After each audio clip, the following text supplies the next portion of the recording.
I'm disappearing tonight because loving you means keeping you alive." The words tore out of Aria Hartley before she could stop them. The summer thunderstorm raged outside Nicholas Calabrese's mansion library, rain hammering the windows like a blade wrapped in ice, lightning fracturing the sky every few seconds, the air thick with the smell of ozone and old leather and something else, fear. Aria knelt on the Persian rug beside the paralyzed girl Emma, age 6, her small body curled in the wheelchair, the worn prayer card clutched in her tiny fist.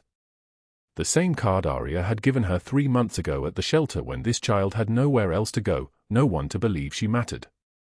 Nicholas stood frozen in the doorway, this man who controlled Boston's underground poker empire, armed guards at every entrance, a fortune built on green felt tables and cigar smoke and the broken promises of desperate men. His tailored charcoal suit cost more than Aria's annual salary. His hands, scarred and powerful, trembled as he gripped the doorframe. And he was staring at his maid with an expression his Lieutenant Tony had never seen in 15 years, not shock, not anger, but something that looked like his entire world realigning. Aria's black and white uniform was soaked from running through the rain, her hands trembling as she smoothed Emma's hair, whispering the same prayer she had taught her at the shelter. The prayer card was worn at the edges from being held so many times. Emma's fingers gripped it like it was the only solid thing in the universe. Within 3 blocks, Douglas Hale sat in the driver's seat of a stolen sedan, rain streaming down the windshield, a phone pressed to his ear. His voice was smooth, dangerous.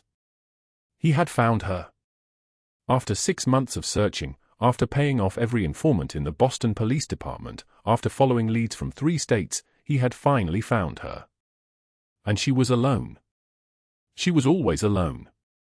That was the thing about Aria Hartley, she had no one to call. No one to protect her. She was vulnerable in exactly the way he needed her to be. Before we continue, drop a like if this story hits you. Share it with someone who needs to hear it and subscribe so you don't miss what's coming tomorrow. Now let's dive back into what happened next. Nicholas took one step forward, his voice breaking like something fragile finally shattering. "How long have you known she was here?" Aria looked up, rain still dripping from her hair, and the truth in her eyes made something crack open inside him that he had sealed shut since childhood. Now let us go back to the beginning. Let us go back to 18 hours earlier, when Aria Hartley had exactly $78 to her name.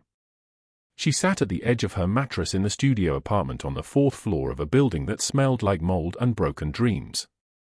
The space was barely large enough for the bed, a single chair, and a card table that served as her kitchen and desk and everything else. She had no furniture that could be called furniture. Everything was salvaged, borrowed, taken from the street before the garbage trucks came. On the table in front of her, under the light of a desk lamp that flickered every few seconds, she spread the bills. 1, 2, 5, 10, 20. She counted them 3 times because the number could not possibly be correct. $78. That was all. $78 in a world that demanded $125,000 in 3 days. Next to the bills lay the foreclosure notice. The legal language was dense and impossible, but the numbers were clear. $125,000. The apartment building where she rented a closet-sized space from a landlord who did not care about heat or functioning plumbing, that building would be seized in 72 hours. No negotiation. No mercy. No time. She was 27 years old but looked like she had lived 40 years in a war zone. Her hands were calloused from scrubbing floors 6 days a week. Her dark eyes had lost their shine somewhere between the second eviction and the hospital bill she could not pay. Her brown hair was pulled back in a style that had nothing to do with fashion and everything to do with keeping it out of the way while she worked. The foreclosure notice was like a blade through her heart. She did not cry. Her tears had dried up years ago, somewhere between leaving Douglas and sleeping in her car for 6 weeks before finding this apartment. She simply stared at the numbers until they began to blur.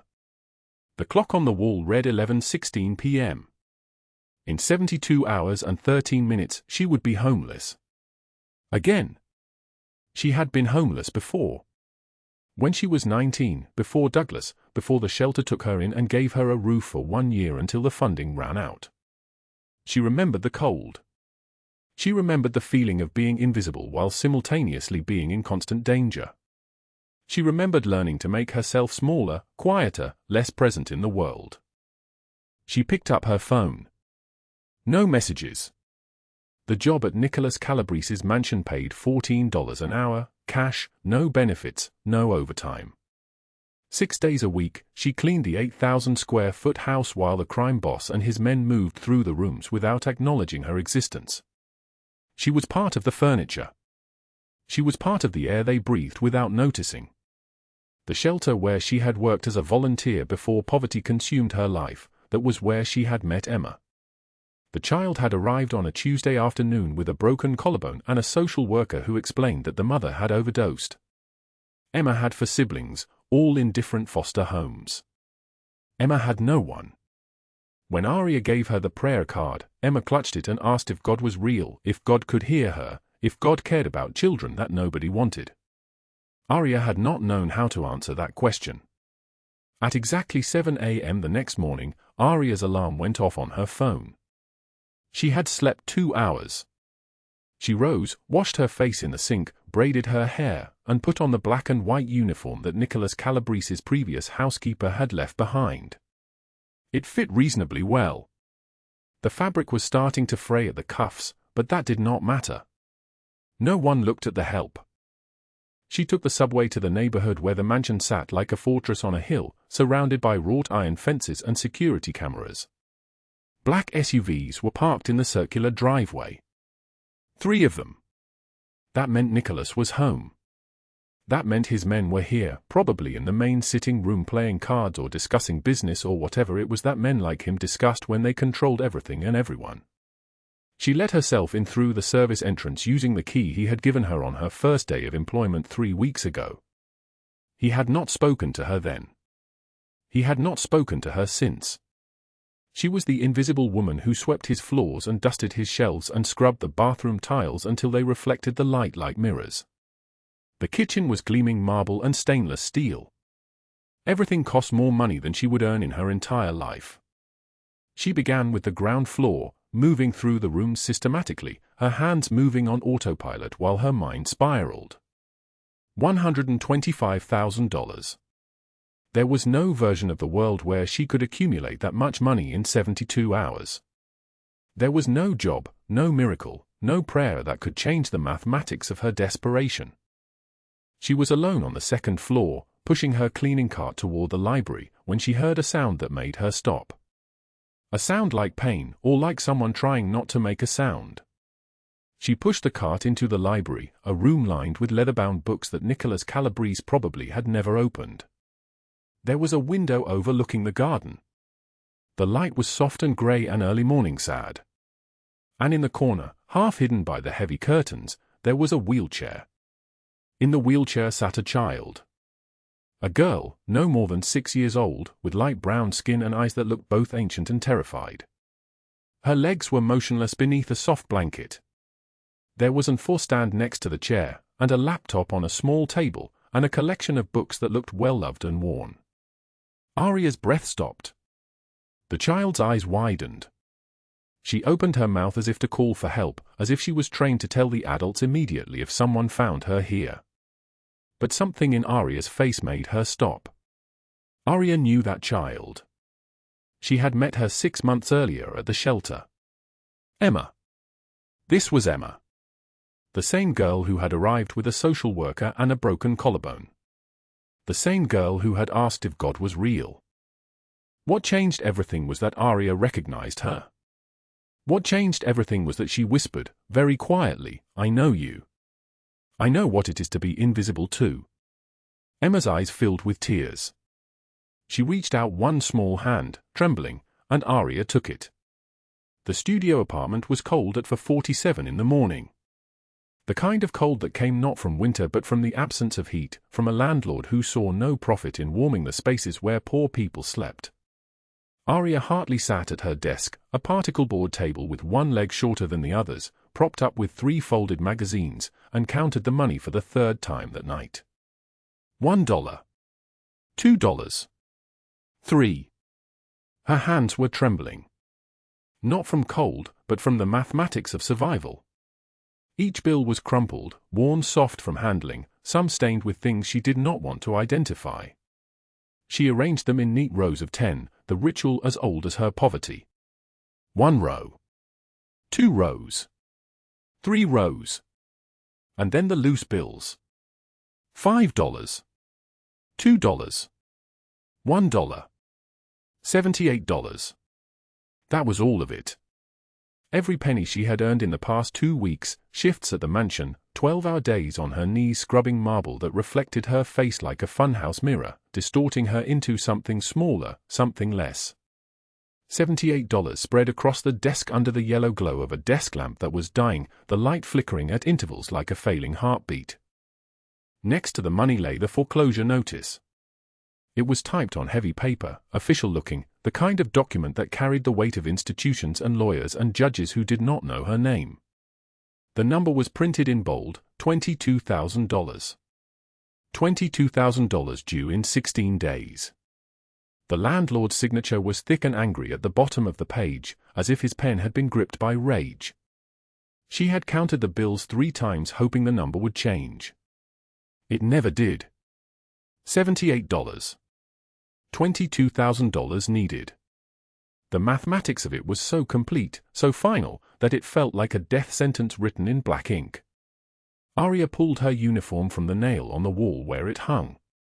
Black and white, polyester, the hem coming loose on the left side.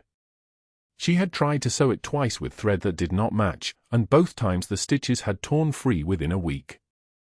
Now she used safety pins, 2 of them, hidden beneath the fabric, invisible to anyone who did not look carefully. No one ever looked carefully at Aria Hartley. Looking carefully at maids required acknowledging they existed. She dressed in the dark, her fingers moving through the motions of fabric and buttons without thought. The uniform was stiff from too many washings, the fabric thin in places, transparent if you held it to light. She had owned it for 4 years. It was her armor and her cage, the thing that told everyone around her exactly how much she was worth. The Boston streets at 6 in the morning were empty. The kind of empty that belonged to night shift workers heading home and day shift workers heading to jobs that paid in single digits per hour. Aria rode the bus with her eyes on her lap. The other passengers moved around her without seeing her, the same way people would move around her all day at the mansion. There was something about the uniform that made invisibility complete. Nicholas Calabrese was not on the bus. He was 3 miles away, in the basement of a building in the North End that had no sign, no indication of what happened inside. The basement smelled like cigar smoke and felt money and the particular staleness of air that had been recycled through human lungs all night long. Green felt tables stretched across the space in neat rows, each one surrounded by chairs where men sat with cards in their hands and fortunes on the table. The poker rooms had made Nicholas Calabrese everything he was. They had transformed the starving son of a brutality father into something that resembled power. His father had beaten him with a leather belt and called it discipline. His father had locked him in the basement for talking back and called it teaching him respect.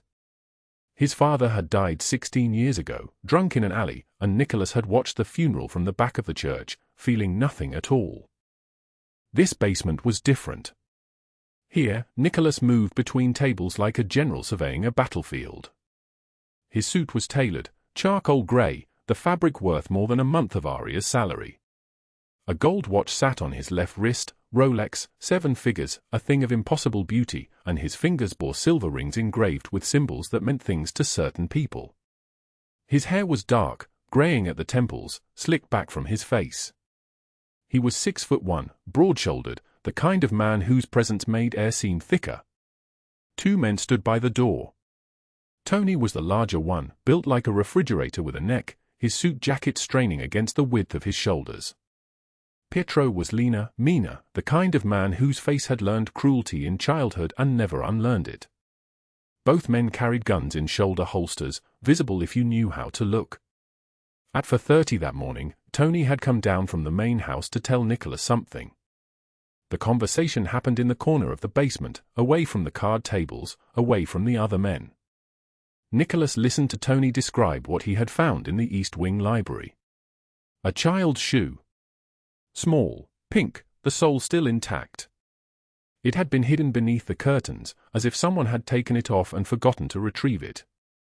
Nicholas stopped moving. His hand, which had been reaching for a cigar from the mahogany box on the side table, froze mid-motion. A child? His voice was like stone dropping into still water. In my house?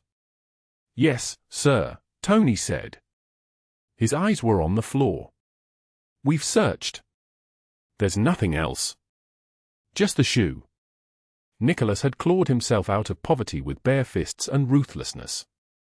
He had sworn, with his hand on his mother's grave, that no child would ever suffer like he had suffered. That was the code he lived by. Protection for children. Punishment for those who hurt them. He had killed men for less than what Tony was describing. He had ordered their bodies dissolved in acid and their families erased from memory. But a child in his own house. He took the cigar and lit it without offering one to Tony. The smoke came out in thick clouds. Find out where it came from. Find out if anyone else knows. And Tony, he paused, his dark eyes lifting to meet Tony's for the first time. If anyone has touched that child, anyone at all, I want to know their names before breakfast. Across the city, Aria pushed her cleaning cart through the servants' entrance of the Calabrese mansion at 6:45 in the morning. The iron gates had swung open without anyone asking her name. There were security cameras on every corner, focused on the circular driveway and the fountain in the center, but no one was watching the staff entrance. Poor people did not require surveillance. Poor people were invisible. The mansion smelled like money. That was the first thing everyone noticed, though no one could quite describe it. It was the smell of old wood polish and expensive perfume and the absence of struggle.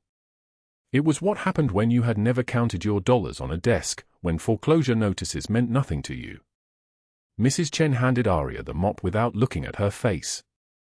The housekeeper was 63, had worked for Nicholas for 12 years, and had long ago decided that acknowledging the maids only made the job harder. She pointed to the second floor, made a gesture with her hand that meant get to work, and walked away. Aria pushed the cart toward the marble hallway. Her knees ached from yesterday, and the day before, and all the days before that. The marble floor reflected the light from the crystal chandelier above, and in that reflection, she could see herself, a woman with dark hair pulled back so tightly it pulled at her scalp, eyes that had learned not to hope, a uniform that was coming apart at the seams. She was 28 years old but looked 40. The hours passed in the way they always passed. Quiet. Invisible. She mopped corners that no one walked across. She dusted shelves that held books no one read. She wiped mirrors that reflected nothing back to her but the evidence of her own exhaustion. Around her, the household moved like water around a stone. A young man in a suit passed her in the hallway and did not see her. A woman in heels clicked past and did not acknowledge her. Mrs. Chen came through twice and gave instructions without ever making eye contact. This was Aria's life. Hours of invisibility, punctuated by the counting of dollars that would never add up to enough. At 2 o'clock in the afternoon, Tony came through the second floor. He was searching for something, his eye scanning the room systematically, his hand near his jacket where his gun Saturday. He did not speak to Aria. He did not seem to notice her at all. But as he passed, she heard him speak into his phone. Still nothing. If there's a kid, she's well hidden. Aria paused, her mop suspended above the marble. A child. Hidden in the mansion. At 2:55, as her shift was ending, as she was preparing to return her cart to the storage closet on the east side, she heard something. A sound like pain, or like someone trying not to make a sound. Like breath held too long and finally released. She pushed the cart toward the east wing. The library was there, a room lined with leather-bound books that Nicholas Calabrese probably had never opened. The door to the back room was slightly ajar. The light inside was soft and grey and early morning sad, though it was afternoon. There was a wheelchair in the corner, half hidden by heavy curtains the color of burgundy wine. In the wheelchair sat a child. A girl, no more than 6 years old, with light brown skin and eyes that looked both ancient and terrified. Her legs lay motionless beneath a soft blanket decorated with images of stars. An futon stood beside her, plastic tubing running down to a port in her arm. A laptop sat on a small table beside her, and stacks of books, children's books, picture books, well-loved and worn, were arranged within arm's reach. Aria's breath stopped. The child's eyes widened. Her small mouth opened as if to call for help, as if she had been trained to alert the adults immediately if anyone found her here. But something in Aria's face, something in the particular way her shoulders curved inward, the way her hands hung at her sides, the exhaustion written in every line, made the child pause. Aria recognized her? 6 months earlier, before poverty consumed everything, when Aria still had 3 hours a week to volunteer at the shelter downtown, this girl had come through the doors with a social worker and a broken collarbone. She had arrived terrified, refusing to speak, refusing to eat. Aria had sat with her in the quiet room, not asking questions, just sitting. And after an hour, the girl had asked, very quietly, "Is God real?" Aria had not known how to answer that question. Now the girl was here. In Nicholas Calabrese's mansion. In this secret room. Hidden away like a thing that could not be seen. Emma. That was her name. Emma. "I know you," Aria whispered. Her voice trembled like a candle in the wind. "I know what it is to be invisible too." Emma's eyes filled with tears. Her small hand, trembling, reached out across the space between them. And Aria took it. Emma's small fingers trembled in Aria's palm. The child's skin burned with fever, and her breathing came shallow and uneven.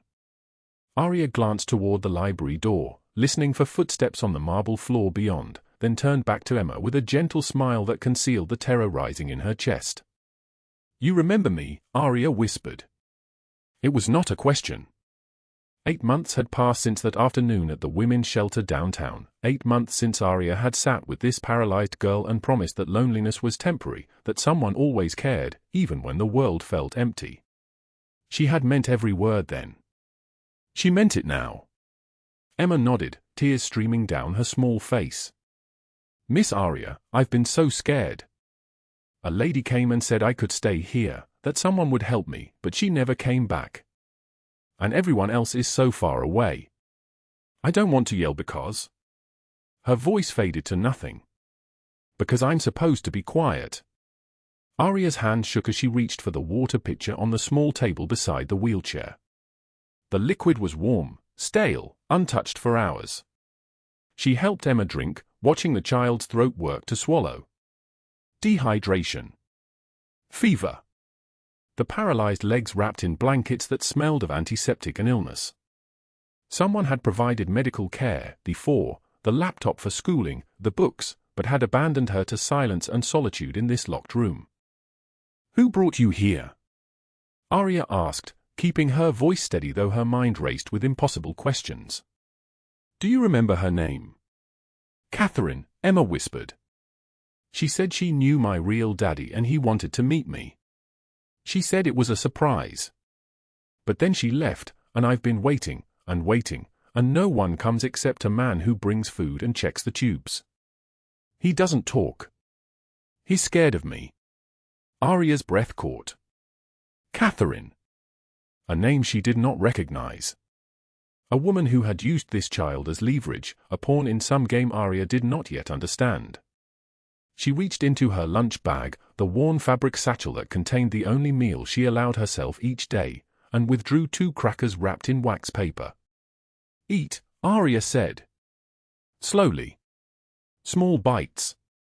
Emma obeyed, and Aria's protective instinct hardened into something fierce and immovable. No one abandoned a child. Not on her watch. The clock on the library wall read 5:43 when the front doors of the mansion opened. The sound carried through the marble corridors like a gunshot in the silence, a car engine cutting off, the hydraulic sigh of the garage door closing, footsteps on the circular driveway. Nicholas Calabrese was home. Aria heard Pietro's voice in the main foyer, deferential and quick. The maid entered the East Wing Library approximately 1 hour ago, sir. She hasn't emerged. I thought it unusual. A pause. Then the unmistakable sound of Nicholas's footsteps, measured and deliberate, moving through the corridors toward the library. Each step was controlled, purposeful. The footsteps of a man accustomed to commanding every space he entered. Aria rose from beside Emma's wheelchair, smoothing her black and white uniform with shaking hands. She had no explanation prepared. There was nothing to say except the truth: this child had been abandoned, and someone needed to answer for it. The library door opened silently. Nicholas Calabrese stepped inside, his grey eyes scanning the room with the precision of a general surveying a battlefield. He wore a charcoal suit that cost more than everything Aria owned, a white shirt open at the collar, a silver watch catching the afternoon light. When his gaze reached the back room, when he saw the wheelchair, the small figure inside it, the maid standing guard, his expression fractured into something Aria had never witnessed before. He moved toward them without conscious thought, crossing the library like a man drawn by invisible threads. His breathing became shallow. His hands, those hands that commanded armies of men, began to tremble. Emma watched him with wide eyes, her body stiffening in the wheelchair. She had been trained to alert the adults when strangers found her, but something in Nicholas's face, something raw and breaking, made her pause. His eyes filled with tears. He did not blink away. "Who is she?" Aria demanded, stepping between Nicholas and the wheelchair. Her voice cut through the silence like a blade wrapped in ice. "What kind of man allows a child to suffer alone in a hidden room? Where have you been while she burned with fever?" Nicholas did not respond. He stared at Emma as if she were a ghost made flesh, as if the laws of reality had rearranged themselves. His hand reached out slowly, carefully, and touched Emma's small fingers. "I didn't know you were real," he said, his voice breaking like old glass. "I thought it was a lie." Emma flinched. Aria moved closer, her small frame a barrier between the child and this powerful man who had just admitted his own absence. "Don't you dare frighten her," Aria said. "She's been alone long enough." Nicholas looked up at the maid who defied him, who stood guard over a child that bore no relation to her, who asked no permission to judge him. Something shifted in his chest, a crack in the foundation of who he had built himself to be. By midnight, the study was silent except for the sound of ice clinking in a glass. Nicholas sat behind his desk, mahogany the color of dried blood, and Aria sat across from him. Tony and Pietro stood in the doorway, their shock visible in every line of their posture. In 15 years, they had never witnessed their boss sit with anyone as an equal, least of all a maid. "Tell me everything," Nicholas said. His voice had steadied, but his hands remained unquiet on the desk before him. Aria began with the shelter, 8 months earlier, before her own collapse. She described Emma's arrival with a social worker and a broken collarbone, the trauma written on the child's face, the silence that lasted for hours until Aria simply sat beside her and asked if God was real. She described the accident that had paralyzed Emma's legs, a car crash that killed her mother, leaving the child orphaned and damaged and alone in the state system. "I thought about her every single day," Aria's voice trembled. "Even when my own life fell apart, I wondered where she was, if anyone was kind to her, if she felt safe. And then I came here as a maid, trying to survive $78 stretched across 5 days, and I found her hidden in the dark like she was something shameful." "The surgery," Nicholas said quietly. "Johns Hopkins has a specialist. $125,000. That's what it takes to repair the damage to her spine. That's what it takes to give her a chance to walk again." Aria's eyes widened. $125,000. The number was so immense, so impossible, that it seemed to exist in a different universe from the $78 in crumpled bills she had counted under a desk lamp just hours earlier. "Why would you help her now?" Aria asked, her voice barely above a whisper. "When you didn't know she existed before?" Nicholas looked at his hands, those hands that had done terrible things in service to his empire. "My father," he said slowly, "broke me in every way a man can break a child. Poverty, violence, starvation, he used them all. I spent my childhood promising myself that if I ever had power, no child of mine would suffer like I did. And then a woman contacted me months ago claiming she had my daughter, and I thought it was a con. I sent money and heard nothing. I assumed she lied." He paused. "I assumed wrong." His confession hung in the air between them, raw and unguarded. Aria saw him differently then, not as a powerful criminal, but as a man haunted by his own childhood, carrying the weight of a promise he had failed to keep. Aria stood to leave, to return to Emma, to monitor her fever through the night. Nicholas stopped her with a single question. "Why did you help her before you even knew she was mine?" The question required only one answer. Because she was alone, and nobody else would. The word struck him like a physical blow. He rose slowly, his expression hardening into something resolute. "Stay," he said. "Not as a maid. Not scrubbing floors while we pretend you're invisible. Stay and help Emma recover. I'll pay you." "I don't want your money for caring about a child," Aria cut him off, but even as she spoke, the truth erupted from her like a wound reopening. The foreclosure notice spread beside crumpled bills. $22,000 owed in 16 days. Her studio apartment with mildew crawling up the walls like a disease. Her ex-boyfriend Douglas Hale, who had destroyed her credit, her reputation, her safety, who had turned off her phone and stolen her dignity and left her counting the same $78 over and over, praying the number would somehow increase. Nicholas listened without interruption. When she finished, he said simply, $22,000. "I'll pay it tonight."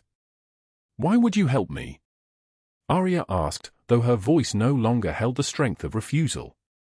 "I'm nobody." "You're the person who saved my daughter when I failed her," Nicholas said. "You're not nobody." 3 miles away at 11 o'clock, in a bar that smelled of whiskey and broken promises, Douglas Hale leaned back in his chair and showed a photograph to 2 off-duty Boston cops. Aria in her maid uniform, entering Nicholas Calabrese's mansion gate. His smile was a weapon. "That's Calabrese's house," one cop warned. "You don't want that trouble." "She's mine," Douglas said. His eyes were cold glass. "She ran, and I'm taking her back. Her desperation is showing now. Her money is gone. She'll take me back just to survive." Meanwhile, in a Beacon Hill brownstone that cost more than Aria's entire neighborhood, Catherine Mercer sat in her living room and scrolled through photographs of Nicholas Calabrese. She was beautiful in the way that cruelty often is, polished, untouchable, cold. She had hidden Emma in his mansion not out of kindness, but as a future bargaining chip, planning to discover the child herself and present her to Nicholas as his savior. Instead, a poor maid had stolen that triumph. Catherine made a phone call. "Destroy her," she said, her voice smooth as ice. "Find every weakness, every secret, every mistake. I want her credibility shattered before she becomes important to Nicholas Calabrese." Aria returned to her apartment near midnight. The summer heat pressed down like a suffocating hand, and thunder rumbled in the distance. A white envelope had been slipped beneath her door. She recognized the handwriting immediately. Douglas's handwriting. "I know where you work now. We need to talk. You can't hide forever." Her hands trembled as she read the words. Outside, the sky darkened. The storm was coming. The summer thunderstorm hit Boston at 2:02 in the morning like a blade wrapped in ice. The temperature dropped 20 degrees in minutes, muggy heat turning vicious and cold, rain hammering against Aria's studio apartment window with the force of fists. Lightning cracked the sky every 15 seconds, and in those brief flashes of white light, she could see the white envelope on her kitchen table. Douglas's handwriting. His words. His threat. She had not eaten. She had not slept. Her phone showed 17 missed calls from an unknown number, and she knew without answering whose voice would be on the other end. The storm outside matched the storm inside her chest, violent, destructive, closing in from all directions. At 6:44 in the morning, as the rain continued to fall, Aria returned to Nicholas Calabrese's mansion for her shift. She moved through the service entrance like a ghost, her black and white uniform still damp from the drive, her hands trembling as she gripped her cleaning supplies. The mansion was quiet. Nearly every light was off. But Emma was awake. The 7-year-old girl sat in the library in her wheelchair, staring out the window at the grey dawn, her small fingers gripping the worn prayer card, a duplicate of the one Aria carried. When Emma heard footsteps, she turned, and her entire face changed. "Vivi," Emma whispered, using the name she had created for Aria. "You came back." Aria dropped to her knees beside the wheelchair, and for 2 hours, she read aloud. Not cleaning. Not working. Just reading, a children's book about a girl who was brave even when she was afraid. Emma listened with absolute attention, her head tilted, her eyes never leaving Aria's face. And in the corner, half hidden by shadow, Nicholas Calabrese sat absolutely still, watching them. His men had learned never to interrupt these moments. Something had shifted in him on the night Aria came into their lives, something that his lieutenants did not have words for, but they recognized it as a kind of breaking open. At 11:48 in the morning, Aria took her lunch break in the mansion's back garden. The rain had stopped, but the air remained cold and thick. She sat on a stone bench beneath a weeping willow, trying to think of how to disappear without saying goodbye, when Douglas Hale emerged from between the hedges like a nightmare given flesh. He was taller than she remembered. Wider. His eyes held the same cold glass quality they always had, but now there was something else, desperation wrapped in rage. He grabbed her arm with enough force to bruise, his fingers digging into the soft skin above her elbow. "You think you can just hide?" His voice was low and vicious, meant for her ears alone. "You think working for some criminal makes you safe? Makes you special?" Aria tried to pull away, but he tightened his grip until pain shot through her shoulder. She could smell alcohol and cigarettes on his breath, could see the madness flickering behind his eyes like a candle about to burn out of control.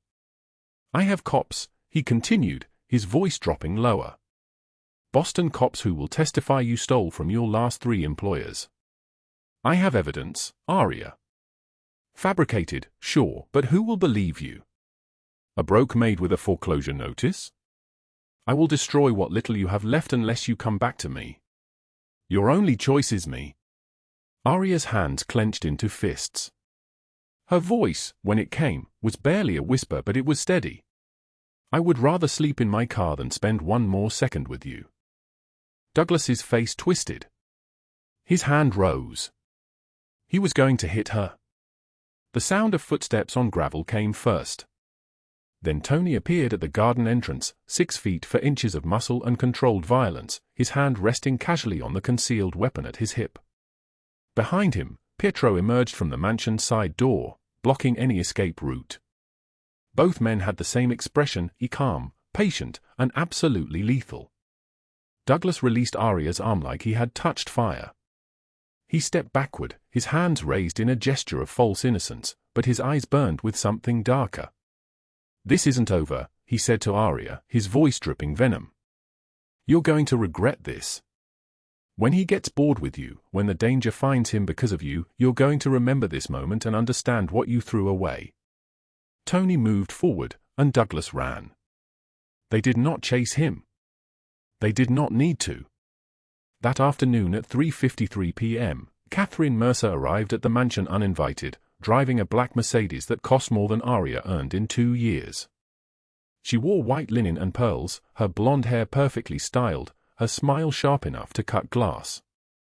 She had called ahead to Nicholas's secretary, claiming she had heard wonderful news about Emma and wanted to offer her support as a family friend. What she actually wanted was to destroy Aria completely. Catherine found them in the library, Nicholas, Tony, Pietro, and Aria sitting with Emma, the child showing Aria a drawing she had made during therapy. Flowers in bright colors. A house. People holding hands. Catherine's expression transformed into something almost serpentine. "Oh, Nicholas, you have the maid caring for your daughter." She let the words sit in the air like poison. How incredibly quaint. Though I suppose beggars cannot be choosers when it comes to childcare. She turned directly to Aria, her voice dripping with poisonous sweetness. I did some research on you, dear. Foreclosure. Bankruptcy. Restraining orders. Quite the resume. I am genuinely surprised Nicholas allows someone so unstable near his precious daughter. One wonders what other secrets are hiding in your background. Aria's face burned. Her hands clenched into fists so tight her nails cut into her palms. She could feel the weight of everyone's eyes on her, could feel herself shrinking, becoming invisible again, becoming nothing. But Emma spoke up, her small voice cutting through the silence like a blade. Miss Aria takes care of me, the child said, her head tilted. She's nice. You're mean. Catherine's polished facade cracked for just a moment, and in that moment, something flickered in her eyes, rage so pure it was almost beautiful. She recovered quickly, her smile returning, but the damage was done. She had revealed herself. That night at 10:24 p.m., Aria sat alone in her apartment as the thunderstorm returned, rain pounding the windows with renewed fury, cold air seeping through the window cracks like fingers trying to pull her outside. She counted her $78 one final time, spreading the crumpled bills across her kitchen table like they were holy relics. $78. That was all that remained of her entire life. She thought about Douglas's threat, about Catherine's humiliation delivered in front of everyone, about Emma asking for her each morning, about Nicholas's eyes when he watched her with his daughter. She thought about how dangerous it was to matter to someone. How her love was a weapon that could destroy them both. At 10:33 p.m., Aria pulled out a piece of lined notebook paper and began to write. Her handwriting was careful, deliberate, each letter formed with the precision of someone who had learned to disappear into small, controlled actions. I'm disappearing tonight because loving you means keeping you alive. She wrote that she knew what she felt for him was impossible, that his world was full of violence and danger that would eventually consume her. She wrote that Douglas would never stop hunting her, that Catherine would never stop attacking, that her presence in their lives was like a door left open for destruction to walk through. She wrote that Emma deserved better than a broke maid with a violent stalker. She wrote that she was grateful, that she would never forget them, that this was the only way to keep them safe. She signed the letter in her careful handwriting, folded it precisely, and placed it in an envelope. Her hand shook as she packed her single duffel bag, 3 changes of clothes, her worn prayer card, a photograph of Emma that she had taken on her phone and printed out at the dollar store. She sat on the edge of her bed staring at the foreclosure notice, thinking about sleeping in her car again like she had done 2 years ago, thinking about how invisibility might be the safest place she had ever known. Then she picked up the worn prayer card. The same one Emma carried. The same one that said in small, printed letters, "You are not alone." She read it 3 times. Something in her refused to move, refused to run, refused to disappear. But she still held the envelope with her farewell letter. Still planned to leave it at the mansion before dawn. At 4:36 in the morning, Aria drove through the dark rainy streets toward Nicholas's house. She parked 2 blocks away and walked through the soaked grass toward the garden entrance. The rain had lessened to a drizzle, but the sky was still dark, still angry. She slipped the envelope under the library door with trembling fingers. She turned to leave and found Nicholas standing in the rain 10 feet away, soaked to the skin, the envelope already open in his hands. His eyes were red. He had been awake all night. He had seen her car approach on the security cameras. He had read her letter in 30 seconds. "You're not disappearing," he said, his voice breaking on the words like the first sound after a long silence. Aria tried to explain, tried to tell him about Douglas, about the danger, about how she was nobody worth protecting. But Nicholas closed the distance between them in 3 strides, rain pouring over both of them, lightning illuminating his face from above. "You saved my daughter when I failed her," he said, his voice raw and honest in a way that seemed impossible. "You showed me what mercy looks like after 20 years of forgetting. You're not nobody. You're everything." He kissed her in the rain, and the storm answered with thunder that shook the earth. At 5:56 in the morning, as dawn broke gray and cold over Boston, 12 black SUVs surrounded Douglas Hale's apartment building. Federal agents in tactical gear swarm every entrance, their movements precise and lethal. Douglas was dragged out in handcuffs, screaming, his body trembling like a cornered animal, his face twisted with panic so complete it was almost unrecognizable. The arrest broadcast across every news channel in real time. Douglas Hale, charged with stalking, witness intimidation, conspiracy to commit assault, and corruption involving Boston police officers. Nicholas had made one phone call to a federal prosecutor who owed him a favor, provided evidence his men had been gathering for weeks. The federal charges stacked like stones. The sentence was pronounced with absolute finality, 40 years in federal prison. Too quick, too easy, too merciful for what he did. But systematic destruction. His life erased. His power gone. His future a single small cell. At 8:15 in the morning, financial crimes investigators with federal badges arrived at Catherine Mercer's brownstone. They moved through her perfect home with the precision of men who had done this before, seizing documents, photographs, financial records.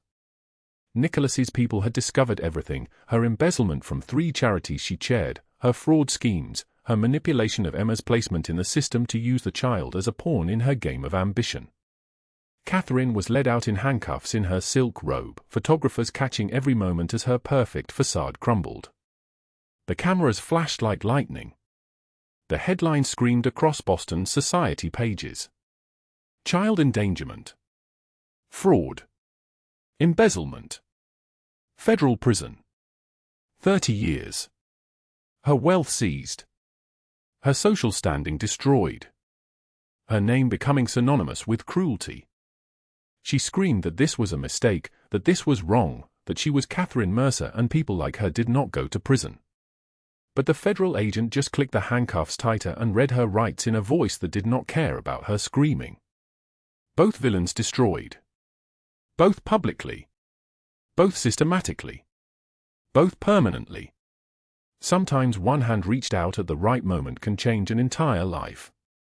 2 days after the federal agents led Douglas Hale away in handcuffs and Catherine Mercer's screams echoed from her brownstone, the mansion fell into a strange quiet. Not the cold silence of empty halls, but something warmer, the breathing quiet of people learning to live without fear. Aria sat in the library reading to Emma, her voice soft as she turned the pages of a children's book about a girl who discovered magic in ordinary things. Emma lay propped against pillows in her wheelchair, fever finally broken, color returning to her small face like sunrise spreading across a winter sky. Her laughter when Aria did different voices for the characters, high and squeaky for the fairy, deep and booming for the giant, filled the room like music that had been missing for years. The doorway darkened. Nicholas stood there, watching them. Just watching. His shoulders in their expensive suit jacket were rigid, his jaw clenched so tight it looked like it might break. Aria glanced up, their eyes meeting for just a fraction of a second, and she saw something moving beneath the surface of his face, something breaking loose after being frozen solid for decades. "Emma," he said, his voice rough as gravel. "I need to speak with your maid for a moment." "No," Emma said simply, turning another page. "I like the story." Nicholas crossed the room in 3 strides and knelt beside his daughter's wheelchair. His knees hit the hardwood floor with a sound like a breaking bone. Aria watched, frozen, as the most powerful man in Boston lowered himself to eye level with the 7-year-old child he had failed for years. "I'm sorry," Nicholas whispered, and the words seemed to cost him everything. "I'm sorry I wasn't there. I'm sorry you were alone. I'm sorry I failed you." Emma reached up with one small hand and touched his face where tears were streaming, unguarded and raw, his shoulders shaking with the force of crying that had nowhere to go for 2 decades. Tony and Pietro stood at the library entrance, their faces shifting into expressions Aria had never seen before: shock, recognition, something close to reverence. In 15 years of serving this man, they had never seen him break. In all these years, Tony whispered to Pietro, "I've never seen him like this." Nicholas reached blindly for Aria's hand without looking away from his daughter, gripped it with the intensity of a drowning man finding shore. When he finally spoke, his voice was shattered glass. "You gave me my daughter back. You gave me a reason to be better than what I was raised to be." Aria's own tears fell then, silent and unstoppable. Emma looked between them both with the confused gentleness of a child who understands something important is happening even if she cannot name it. "Does this mean you're staying?" Emma asked. The room held its breath. "Yes," Aria said. "If your father wants me to." Nicholas finally looked at her, and what was in his eyes was every promise he had never kept, every softness he had buried, every part of himself that had been waiting for permission to feel again. "I have paid the foreclosure notice," he said quietly. $22,000. Gone. I have paid every debt in your name. Everything you owe is erased. Aria opened her mouth, but he continued. "More than that. I have set up a fund for your future. For your education, your life, everything you need. But that's not what I'm asking." He squeezed her hand. "I'm asking if you will stay. Not as a maid. As part of this family. As part of Emma's life. As part of mine." "I'm still nobody," Aria whispered. "I'm still just someone who scrubbed floors." "You're the person who taught me what love looks like," Nicholas said, and his voice was steady now, certain. "You're the person my daughter trusts completely. You're the person who made me break down after 20 years of ice. That's everything. That's all I have ever needed." Emma reached for both of them at once, pulling them close, and the three of them sat there in the golden afternoon light streaming through the library windows, a crime boss, a maid, and a small girl, forming something new from broken pieces. 3 weeks later, Johns Hopkins Hospital's surgical wing filled with the sound of monitors and the whisper of movement. Emma was in surgery room 7, her small body draped in sheets, the $125,000 procedure that might restore feeling to her legs about to begin. The surgeon had explained it to Nicholas and Aria in careful, hopeful language, a chance, not a guarantee, but a real chance. 7 hours stretched like years. Aria and Nicholas sat in the waiting room holding hands, their palms sweating together, neither willing to look at the clock that marked time in minutes that felt like centuries. She wore the clothes Nicholas had bought for her, a soft grey dress instead of the black and white uniform she had worn like armor for so long. He wore the suit he had been wearing the day he knelt in that library, now creased with the weight of everything that had changed. "When she walks," Aria said, not asking, stating it like a prayer that had already been answered, "she'll walk to you first." "She'll walk to you first," Nicholas corrected gently. "You're the one who never left. You're the one who believed she could come back." The surgeon emerged at 3:44 in the afternoon, and even before he spoke, they knew. His face carried the weight of good news trying not to burst through the careful professionalism. The procedure was successful. Complete success. We were able to restore neural pathways we weren't certain about. She will regain feeling. She will walk again. Nicholas pressed his forehead against Aria's forehead, his entire body trembling with the force of relief so complete it was almost unbearable. When he spoke, his voice broke again, that same shattering that had first happened in the library. "Thank you," he whispered against her skin. "Thank you for saving her. Thank you for saving me." 6 months later, the mansion garden bloomed with spring growth and the chaos of 7-year-old children's laughter. Emma's birthday party filled the lawn with balloons in every color, a cake that looked like a castle, music from a speaker someone's parent had insisted on bringing. Emma stood in leg braces, gripping Aria's hand on one side and a therapist's hand on the other, and walked. 10 steps. 20. 30.